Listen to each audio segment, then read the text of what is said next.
Hey YouTube, Rico Knows here. Going to talk to you guys about the NFL draft. You guys know the deal. I'm breaking down every single draft pick in the NFL draft and every single team who drafted players, right? So all 32 teams, breaking them down. If you go to YouTube, go on the homepage, click on playlists. On my homepage, you will see the 2025 NFL Draft Reviews and Assessments. And in today's episode, I'm going alphabetical by city, by the way. So if you don't see a team done yet, just hang in there. Come back to it. But in today's episode, I'm talking about the Denver Broncos. Now, I don't know if any of you guys are freestyle rappers. Anybody a freestyle rapper?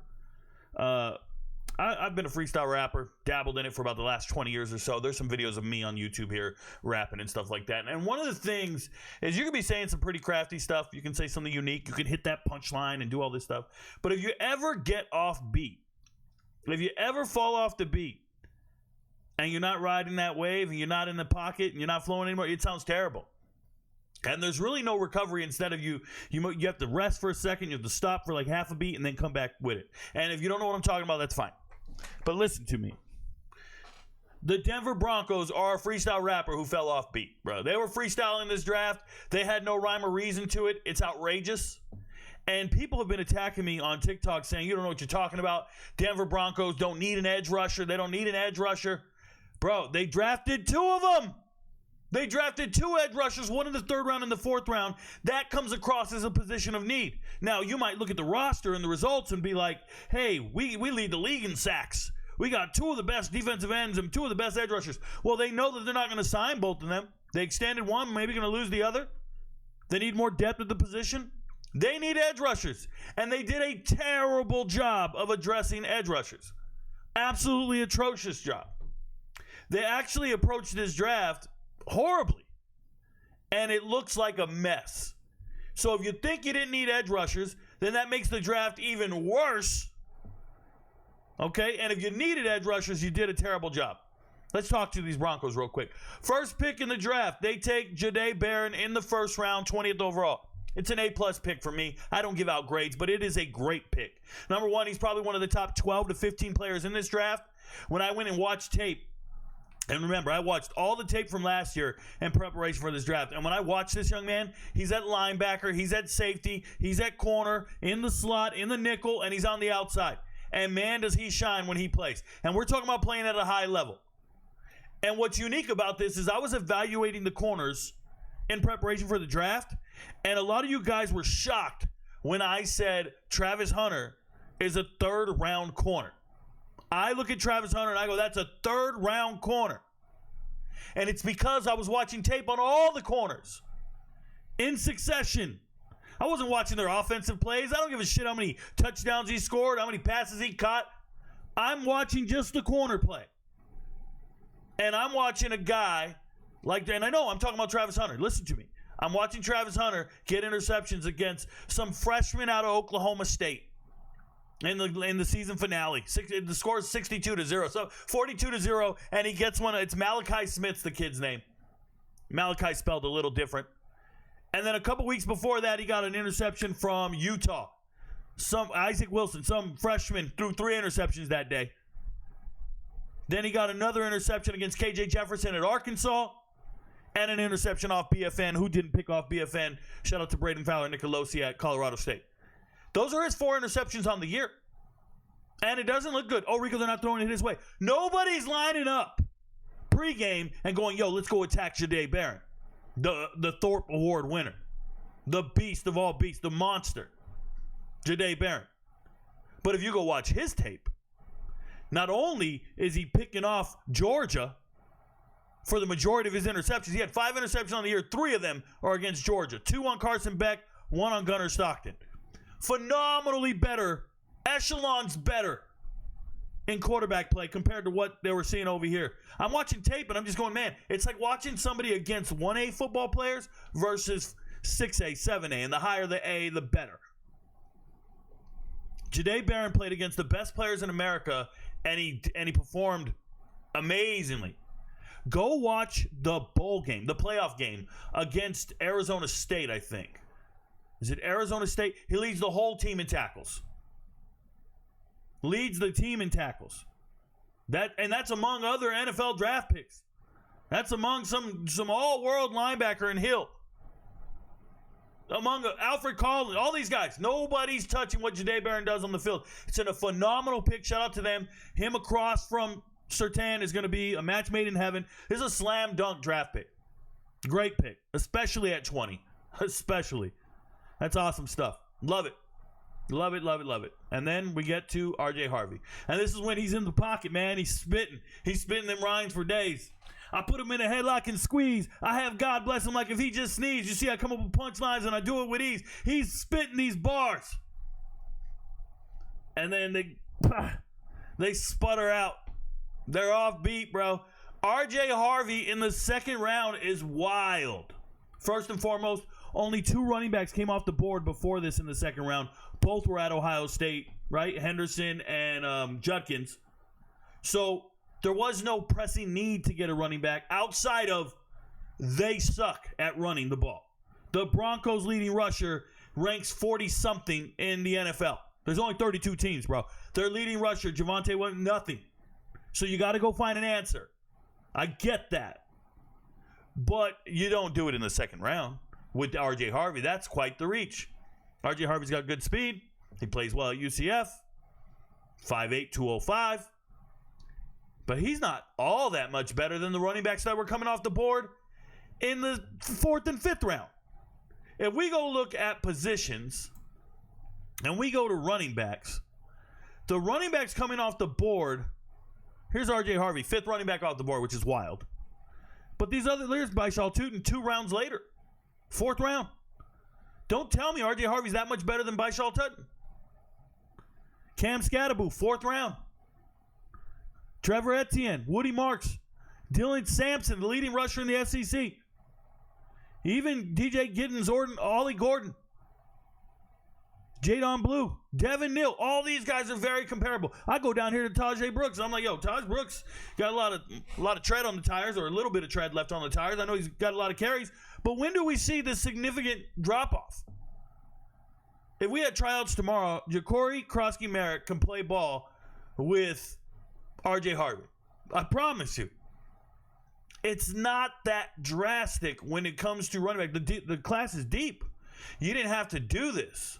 And when you did this, you set the tone for the rest of the draft. You're just going to be wrong the rest of the way. And you shouldn't have. Because what you could have done at that moment, if you're the Broncos, is you addressed edge rushers for some reason. You wanted edge rushers. You could have addressed edge rushers in the 2nd and 3rd round and gotten somebody like Landon Jackson. Got a premier edge rusher, one that'll be around for the next 5 years. If you don't want to re-sign, you extended one of your ends, you don't want to re-sign the other one. You could have addressed it, man, but you can't go back. You can't change it now. So now we're reaching with every draft pick, and it's the wildest thing I'll ever see. So more power to them. They took RJ Harvey.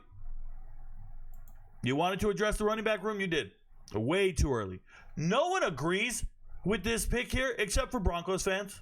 Broncos fans, you talk to them, they're like, well, we got soon-to-be Hall of Fame coach Sean Payton. I trust him more than you. Shut up, bro. Sean Payton did not become famous because of the way they're drafting players. He didn't become famous as a GM. No. Stop that bullshit, man. Well, how do you do it? There's a guy named Drew Brees.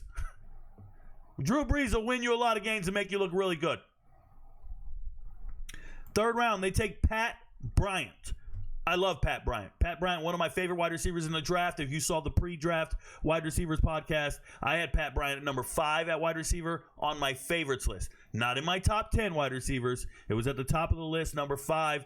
I've been talking about Pat Bryant all year. 6'2", 204. One thing I said about him is he runs one route. He runs a go route. He runs a fade. He runs a streak. He runs a zero. Whatever you want to call it in your playbook, he does it.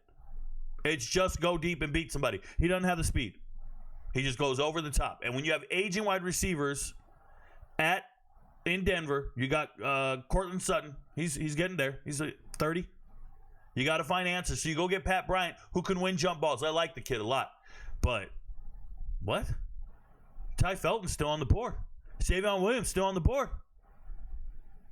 You don't need to do this right now. You could have took an edge rusher. Again, you could have went edge. You could have took a running back at this point. You could have took RJ Harvey.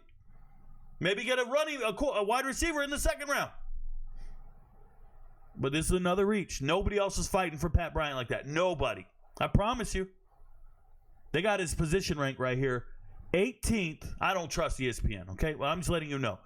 Overall rank 163. 163. And he's getting taken about 100 spots too high. 100. I love Pat Bryant. Love his game. That's stupid. That's terrible. We're off beat. We're off beat. We're off beat. Now we're in the third round. Same round. End of the third round. You go and take Savion Jones. Shout out to Savion Jones. Before the draft, all I wrote was tweener. I'm not sure what he is. He's a defensive end in a 3-4 defense. Somebody check the Broncos defense. 3-4 doesn't sound right to me. And he's not 300 pounds plus for a defensive tackle. He's not 260 for the edge. He's 280. So he's too slow for the edge. And he's not big enough for the A-gap. So where are we? We're in a 5 technique over the tackle. Maybe 4 odd. Maybe 4. Like, you get what I'm saying? We're somewhere between the guard and the tackle. And now we're just occupying gaps in space. Cool. And Savion Jones doesn't move me like that compared to the other edge rushers taken before him. You had a chance to take good edge rushers if you needed that. Oh, Rico, we don't need a good edge rusher. Well, then keep drafting players you don't need in the third round. That's not a recipe for success. You should still be drafting starters right now. Other teams are. Terrible draft pick. Next round, it gets worse. Fourth round, end of the fourth round, you go and take Q Robinson. Q Robinson started 5 games at Bama, bro. He's in the rotation. 5 games. Do you know who else was drafted in the fourth round? Baron Soul, out of Texas, started for the last 2 years at Texas. What's his face? David Walker, Central Arkansas, FCS stud. You could have taken any one of these guys with a lot of playing time, a lot of production. Instead, you take an undersized edge rusher. Now, he's an outside linebacker, Rico, in a 3-4 defense. He's 6'4", 243. He ain't big enough to play defensive end, I can tell you that. Dumb. Could have took edge rushers in rounds 2 and 3, and you'd be sitting really pretty right now in the fourth round looking at a running back. In the third round, looking at a wide receiver in the fourth round, maybe a running back in the third round. You could have done anything. Instead, you did this, and it doesn't get any worse until you get to the 6th round. These motherfuckers just said, we don't want football players. After the first 3 picks, they said, we don't want football players. Because after they take Q Robinson, who started 5 games in college, you go and you draft a punter. How about drafting people who don't allow us to punt? How about drafting people who ensure we're not punting? Oh, but Rico, he's 6'4". He's from Australia. He's been starting at Florida for 4 years. You don't need to draft him. Who are you fighting for this draft pick? Who was going to draft a punter? Point him out. You got no other needs? You don't need any other people? We're just drafting punters? And if you thought that was worse, they went out and got Caleb Lawner. He's a basketball player. Played 1 year of football in his life at Utah. They're terrible. They had Bryant, the real starter there. And you go and take the other guy who can't start. It's the wildest thing I ever seen. The starting tight end at Utah did not get drafted. They took this guy, the basketball player. The Broncos didn't want football players. They wanted punters, fucking basketball players, dudes who didn't start games, tweeners, and then 2 reaches.